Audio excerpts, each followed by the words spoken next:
আটটার সময় রাত্র 8টার সময় বাজারে মেলা কর তখন আমার ফোন করছে, ফোন করে কইতেছে এমনি এমনি তোর কাকি কেটে কুপ দিছে, তুই রাত্রে বাইকটা দৌড়াইয়া। তখন আমি 8টার সময় বাইতেছি, বাইক লিয়ে দৌড়ে বাইতেছি, দেখতেছি এমন এমন অবস্থা। তখন অটো রিজার্ভ করছি, অটো রিজার্ভ করে সেটা হাসপাতালে গেছি। মেলা করে ডাক্তার দিয়েছি, সিলি মিলে দিছি। দেওয়ার পরে কইতেছে তারা যে বেটা কুপ দিছে বেটা ধরা পড়ছে। তো নাম দিতে ফারুক হোসেন। ফারুক হোসেন নাম তার। এবার আমি বলছি ঠিক আছে, তারা ধরে না, আমরা বাড়ি কলম খেত তেল গাছলা, বাড়ির পাশে তার বাড়ি। মানে ছেলেটা কি করে এমনি?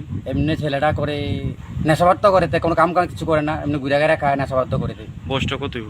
তো কত 15-16 বছর তার বেশি গেলে। আচ্ছা আচ্ছা, মানে ঘটনা রাত্রে কালকে রাতে কটার দিকে ঘটছে? এটা 8টার দিকে। 8টার দিকে, হ্যাঁ। তো মানে কি এমন যে পরিস্থিতি হইলো যে এই বাচ্চা ছোট নাবালক নাবালক একটা বাচ্চা গাও মানে আঘাত করলো?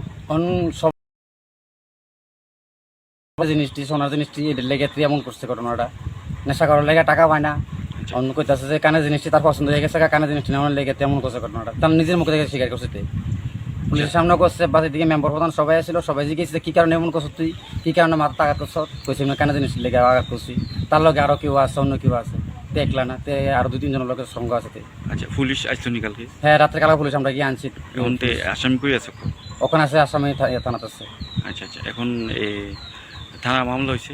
হ্যাঁ, মামলা হয়েছে। ঘটনা আমি এসার নামাজ পড়তে আছি বইয়া,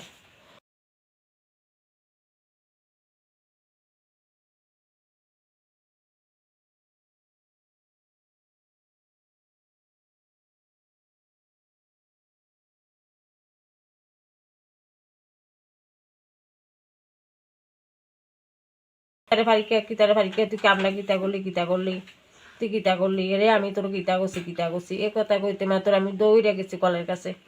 যাই এসে রে আমি তারে দেখছি না, তে বাড়ি থেকে সেগুলো আন্দায় রে দেখা যায় না। এর মাঝে দরজাটা আমি আইসি, এসে দিছি, দিয়ে এসে রে আমি ডাক্তারছি, মামু মামু আমারে খুব দিছো এগো তারা আছে দৌড়ে একো গীতা গো। আমি কিন্তু এমনি এমনি আমার খুব দিতে মাত্র আমি সৌদে তারা ছুটে আসে, আমি আর কিছু এরপরে আর আমি কিছু করতে না। তারা যার যাই আমার মাথায় পানি দিয়া হসপিটাল নিয়ে গেছে আমারই। এবার ওষুধ নিয়েছে, এবার ডাক্তারের দিন গেছে কিতা হয়েছে কেমনি ঘটনা। এরপর তারা কইছে আমার আর হুশ নাই, আমি আর কইতে আসি না কিছু।